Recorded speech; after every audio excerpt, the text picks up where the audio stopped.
Alors, Joseph, vous avez évolué en 3e division et en Ligue 1 hein, en Côte d'Ivoire. Ouais. Qu'est-ce que vous retenez voilà, de cette période de votre carrière? Bon, je peux dire que c'était, dans les débuts, c'était très difficile parce qu'on connaît tous nos divisions inférieures, à part la Ligue 1. C'est très difficile de sortir de ce lot-là. Et Dieu m'a fait grâce, j'ai saisi ma chance et après j'ai sauté une étape, la Ligue 2, et je suis directement arrivé en Ligue 1 où j'ai évolué dans le club de Bassam, USCB. Et après, je suis parti à la FAD et puis c'est de là, c'est parti. Je suis arrivé au Maroc. Alors justement, comment est-ce que vous êtes arrivé au Maroc? Ça s'est fait par l'intermédiaire de qui? Expliquez-nous un petit peu. Bon, déjà, j'ai fini meilleur buteur de la FAD. J'ai été parmi les meilleurs buteurs du championnat, donc forcément, j'ai été contacté par des agents, des personnes qui ont trouvé bon de m'expatrier, d'évoluer dans un championnat comme le Maroc, comme celui du Maroc, pardon. Et c'est de là, c'est parti. Alors, on reçoit beaucoup de joueurs hein, sur le plateau de la Grande Team qui nous expliquent que parfois l'intégration est difficile quand ils partent jouer à l'étranger, quand ils quittent la Côte d'Ivoire, quand ils quittent le pays. Comment s'est passée votre intégration, vous, au Maroc? Ouais, c'était ma première expérience, donc forcément c'est difficile. C'est difficile de se trouver dans un pays où la langue n'est pas forcément le français, même si on parle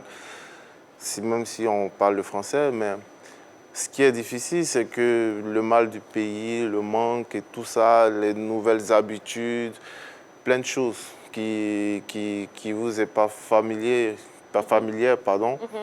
Donc c'est vraiment compliqué. Mais avec la grâce et tout, voilà, je suis arrivé à pouvoir trouver un bon moyen de pouvoir avoir la tête sur les épaules. Alors ça, c'est l'intégration vraiment dans le pays. Ouais, maintenant, au sein du club, avec les coéquipiers, comment ça s'est passé? Bon, déjà, quand je suis arrivé, le coach qui m'aimait bien, qui a permis à ce que je sois là, voilà, il m'a aidé. Il a parlé à mes coéquipiers et tout. Il les a fait comprendre que voilà, on était une famille et que si on voulait gagner, il fallait être une famille. Et voilà, c'est comme ça. Il a essayé de trouver des voies et moyens. C'était pas facile, mais bon. Voilà, aujourd'hui, on est de très bons amis. On s'entend sur le terrain et puis voilà. Vous êtes heureux? Ouais, je suis heureux. En tout cas, je suis bien. D'accord. Alors, on sait que les clubs marocains ont plus de moyens hein, que les clubs ivoiriens. Qu'en est-il du niveau du championnat? Ouais, le niveau, il est très élevé. Il y a des très, très bons joueurs. Même, je pense bien qu'il y a des joueurs qui quittent même l'Europe pour jouer dans le championnat. Ouais, le niveau, il est très élevé. Et voilà, c'est ce qui explique. C'est-à-dire que le football marocain au niveau des clubs brille en ce moment. Hein. Ouais. Sur le dernier classement que j'ai pu voir, le Maroc est premier avec 187 points. L'Égypte est deuxième avec 180 points. Derrière, on a la Tunisie avec 140 points. Et puis un peu plus loin, quatrième et cinquième, on a la RDC et l'Algérie.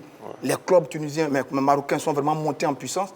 Qu'est-ce qui explique que sur ces dernières saisons-là, c'est le Maroc qui domine je vais dire, le classement des meilleurs championnats sur le continent africain? Bon, la meilleure explication est très simple. Hein. À mon niveau, je dirais que ce sont les infrastructures. Ils ont tout. Ils ont tout pour réussir. Je pense qu'il n'y a que 2 clubs qui jouent sur le synthétique. Waouh! Bon, il n'y a que 2 clubs.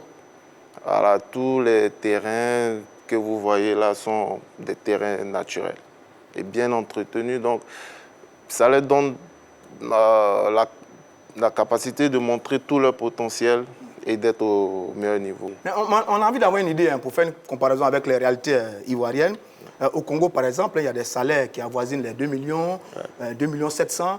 Une idée pour le Maroc, parce qu'on se rend bien compte aujourd'hui que tous les athlètes, enfin les plus doués, quittent l'Afrique subsaharienne aujourd'hui pour aller jouer au nord et puis un peu plus loin en Europe. On a envie d'avoir une idée un peu du traitement salarial que vous avez là-bas du côté du Maroc.